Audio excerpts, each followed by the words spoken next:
The Daniel Blair Show, sponsored by Motosport.com, Mika Metals, Race Tech, ASV Inventions, and Guts Racing.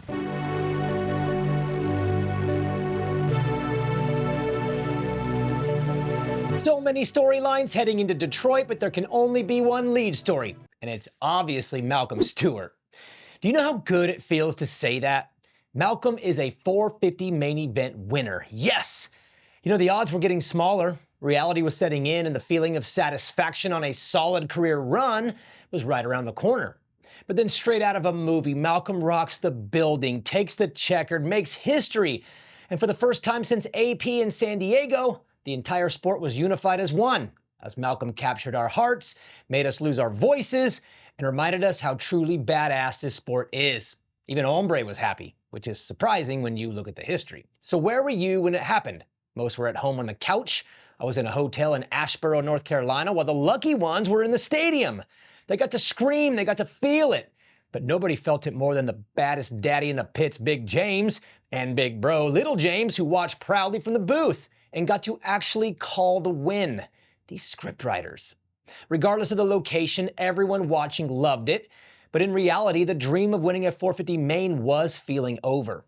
Not for Malcolm and his family, but who else still had hope? 32 years old isn't typically an age where racers grab their first win, unless of course you're the legend Justin Brayton. But with Malcolm's recent injury history, which is never easy to bounce back from, especially in your 30s, plus the depth of the field, this wasn't gonna happen. But Malcolm kept pushing, kept dreaming, and he never gave in. Even suffered through a long summer of getting smoked outdoors just to rebuild the foundation in hopes of another shot. And when it came, he took it. Fifth gear wide open. But you know, he's never had it easy. Starting with his AMA age class. When you look at the list of dudes he's battled his entire life, starting at the age of 9, it's mental. Eli Tomac, Jason Anderson, Justin Barcia, Blake Baggett, all on the gate together since 9. And while his childhood rivals have won multiple championships each, and 450 main events in Supercross, Malcolm only had one title on a 250. A regional Supercross championship, which is huge for any rider looking to make it in this sport. But he didn't have that win, that big 450 win. But did he need it? Had he done enough to satisfy his aspirations? For many it would have been, but for him, no. He wanted more. Let's just say he needed more. And to finally get that win was more than just one night in Tampa. He set a record for the family. I'll get to that in a sec. Outside of the nasty class he's had to race his whole life, he's also lived in the shadows of his brother and his ridiculous legacy. I mean, let's be honest here. James changed the sport. The scrubbing, the insane speed, the electric way he rode a bike transferred to the next generation. I mean, they all ride that way now because of James. Big shoes to fill. Imagine having a front row seat for that and then being asked, hey Malcolm, what about you? Not an easy follow-up if you ask me. Maybe that's why he's so laid back. Maybe that's why he loves fishing. A quiet, peaceful escape from the craziness that is Supercross, or an escape from the pressure of being James's little brother. That explains why he's never really looked for the lights. Hey, look at me, look at me. Not for Malcolm, not for someone who grew up in the shadows of a superstar and had a brother with the brightest light shine on him his whole life. No, he's never been about that. Just a chill dude who shreds, who everyone loves and pulls for. Because of Malcolm the person, not Malcolm the racer. Speaking of a shining light, Big James has never really looked for his own attention either. It's always been about his boys. I remember the Stewarts growing up. The family showed up early on P-Dub 50s, driving all over the country from the earliest of days, making noise everywhere they went. Kind of easy to do when your older boy does things on mini bikes that pros at that time hadn't even thought of yet. Everyone saw it coming. I knew this was coming. I watched James race his whole life. In fact, I raced the World Minis in 1998 on a CR80, battling Billy Laninovich every moto that week. And I walked away with both stock and mod 80cc 14 to 15-year-old titles that week. In the class below me was James, 12 to 13 age group, going way faster than I was. I was pissed at the time. Nobody wants to win their championships while being reminded that the kid in the younger class had faster lap times every moto. But a revolutionary racer was coming with his dad by his side. And when you think of the miles driven, flights taken, gates dropped for over 30 years, you gotta throw some respect on that man's name. And he's still there trackside, still there, with this 32-year-old kid chasing it again. Never gave up on his boy. And for that, he was rewarded in the biggest way. The Stewart set the record, first brothers to win a 450 Supercross main event. And you know them Lawrences were gonna get it. But Big James got it first. Time to flex a little, Pops. You're the baddest daddy in those pits. And you deserve every bit of the glory. Rockstar Husky deserves some heavy love for this win too. My old boss Nate Dogg Ramsey proved again that a steady and resilient way of managing works, especially in the bad times. And he's had them. Between the injuries, the changes, the business issues distracting everyone, he just stayed steady, held down the fort, kept stability in the group, and never gave up on Malcolm. I've sat in his office countless times talking about his roster, obviously, and he never gave up on Malcolm. That's why you saw this on screen. For a team manager who doesn't seek attention or glory, he also kept his team together in 2024 through more setbacks than I can even count, and they got their championship with RJ Hampshire. And now this? Not a coincidence. So what's next? Where does it go from here? Who cares? Get 16th this week for all I care. Putt around and wave to the fans. The Malcolm Stewart story isn't about championship aspirations, at least not right now. He's already a champion to the fans of the sport. He's a champ to me and my son, and now a 450 main event winner. Tampa 2025 will forever be etched in history and in our memory. Chase Sexton versus Cooper Webb. That's what we got here. It's crazy to think that we lost Jett and Eli in the way we did. I mean, I don't have any explanation on this, really. But it happened. It is what it is. Terrible phrase, but so true. And now it's on. And Chase may look back in May and say, damn it, wish I had those points back. Cooper Webb is foaming at the mouth with the recent developments because this thing is now one-on-one, which is better for him.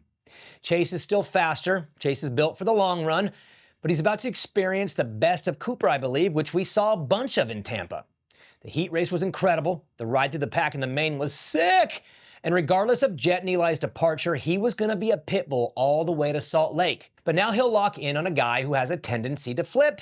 And he did in Tampa, unnecessarily, and it may bite him down the road. Kenny is still in this thing, but dang, that sucked.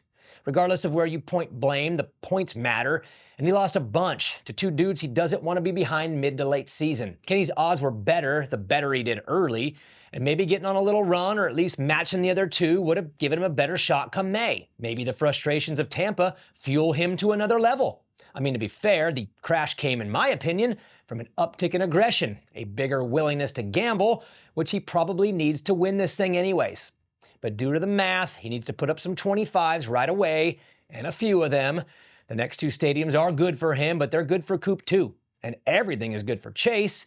You know, the old saying that the championship starts at Daytona rings truer now than ever. So if Kenny can damage control these next few rounds, he's back in it. But the frustrations from last Saturday could also turn into mistakes and further bury him in the points, which would come from racing desperate. And that will be the line that Kenny rides from here on out. My interest will pivot over to the 250 class, which also took a blow on Saturday, from a points perspective. If you are Max Anstey, you are pretty stoked with the situation you find yourself in. I think he's the first rider in Supercross history to leave round one with a 5-point lead, thanks to the penalty Dax Bennett faced for jumping on a red flag. I'll get to Dax in a sec. But between Pierce Brown's heart-wrenching injury, Austin Faulkner's flu, RJ Hampshire's tough block issues, and Levi Kitchen being weirdly off, Max is loving this.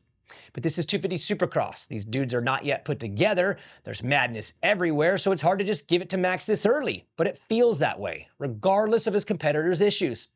He's the most complete rider on the gate, an MXON winner, Llama winner, multi-time 250 Supercross winner on a privateer Honda, 30-something years old, and now has everything in place to Christian Craig the crap out of these kids and grab his first title. Tom Vial was quiet in Tampa, and as much as I don't want to give up on him after round one, you can't get waxed by Dax, beat by a one-kneed McAdoo and a sneaky good Seth Hamaker with Chance Hymas all over you after only riding for a couple days. Can't do that.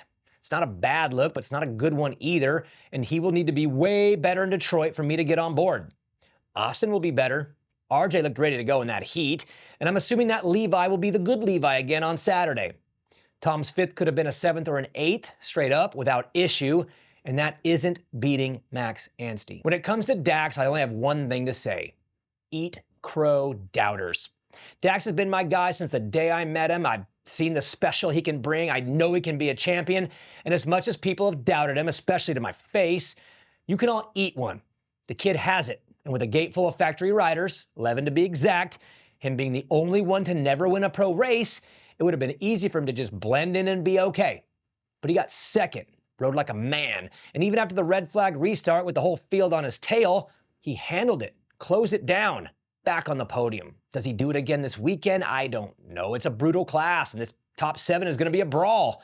But what he did in Tampa was prove that he has it. He's still young, and I believe he will be a legit name in this sport for the next 10 years. And even though I butchered my Hymas and Faulkner prediction last week, I know.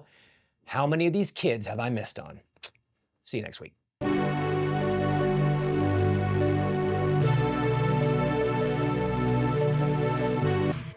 Thank you so much for watching this show. If you liked it, press the like button. And if you want to subscribe, then press the subscribe button. Share it with your friends, with your family, and grandma. Make sure you send it to grandma. Grandmas love everything Main Event Moto does. All you Motoheads out there, we are still rocking and rolling at Main Event Moto. You can go to patreon.com/maineventmoto. We do 2 shows a week now. Patreon.com/maineventmoto, and we will catch you on the next show.